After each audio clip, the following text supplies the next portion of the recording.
vraiment tous les rudiments, comment se tenir, comment bien tenir sa baguette, les exercices à faire à la maison un peu quotidiennement. Si vous voulez que tout ça ne craque pas, soit souple et pouvoir non pas spécialement que aller vite, oui, avoir de la souplesse, avoir de la vitesse, mais surtout avoir un beau son à la batterie pour pouvoir bien groover, parce que c'est ça qui va faire que on va avoir envie de jouer avec vous. Vous allez vous faire plaisir, c'est d'avoir un beau son. Alors on a de la chance au niveau de la pure technique quotidienne.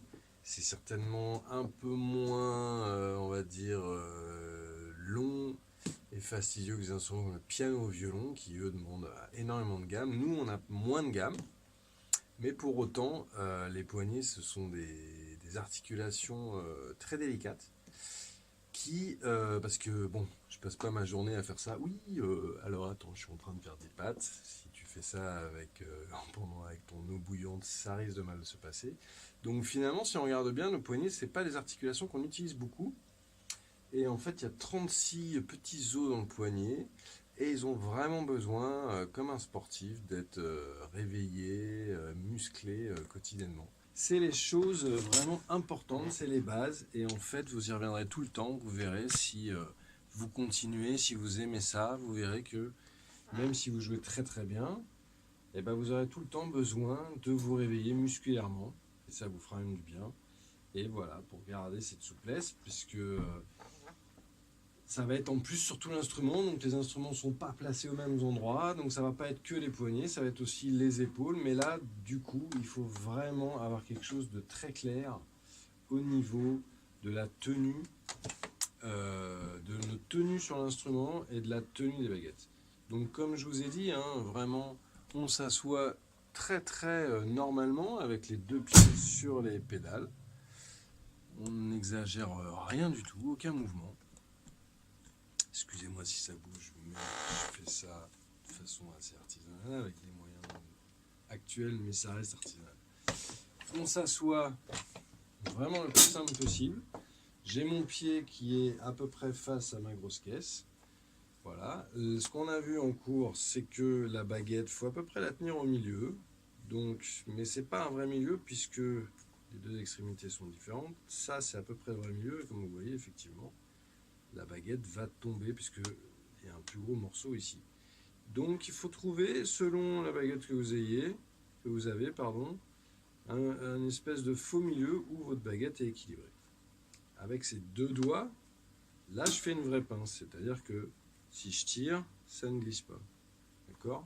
Ça ne veut pas dire que je force, sinon c'est pas possible. Je ne vais pas pouvoir passer 4 heures à être là, à forcer sur mes doigts, mais c'est une pince. Et les autres doigts sont en fait des copains, quoi. C'est les gens sur qui en qui on a confiance, qui nous soutiennent, mais qui ne nous bloquent pas. C'est-à-dire, je ne veux pas que ça reste bloqué. Ça bouge avec la baguette. Si la baguette veut bouger, on la suit, mais on ne la perd pas non plus. On ne la lâche pas, parce que sinon la baguette va faire ça, on ne peut pas jouer. Mais on ne la bloque pas non plus. Juste, on la soutient. Vous verrez au fur et à mesure. Voilà. Ensuite, on se tient droit, on baisse les épaules, on a notre tenue de baguette sur les deux mains, et tout simplement, le plus naturellement possible, je ramène mes avant-bras, d'accord, pas comme ça, je les ramène, et je fais une espèce de V à l'envers sur ma caisse claire, pour avoir la bonne position, et là, je remonte mes baguettes, d'accord. Ça, c'est vraiment déjà une très bonne base.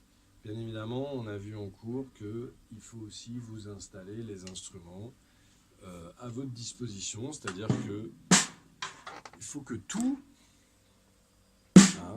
soit assez proche.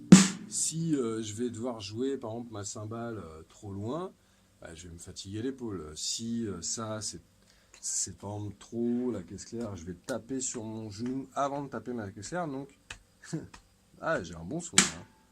C'est pas possible. Donc il faut vraiment, comme on a vu, avec tout ce qui est papillon, toutes les petites, je sais pas si vous voyez bien là, mais voilà, tous les papillons qu'on peut dévisser pour pouvoir bouger les différents éléments.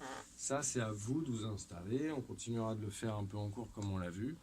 Mais voilà, je ne vais pas pouvoir faire une vidéo là-dessus. On l'a vu en cours, c'est important. Et puis il y a une certaine logique de toute Voilà, donc ça c'était vraiment pour la tenue, votre position sur l'instrument.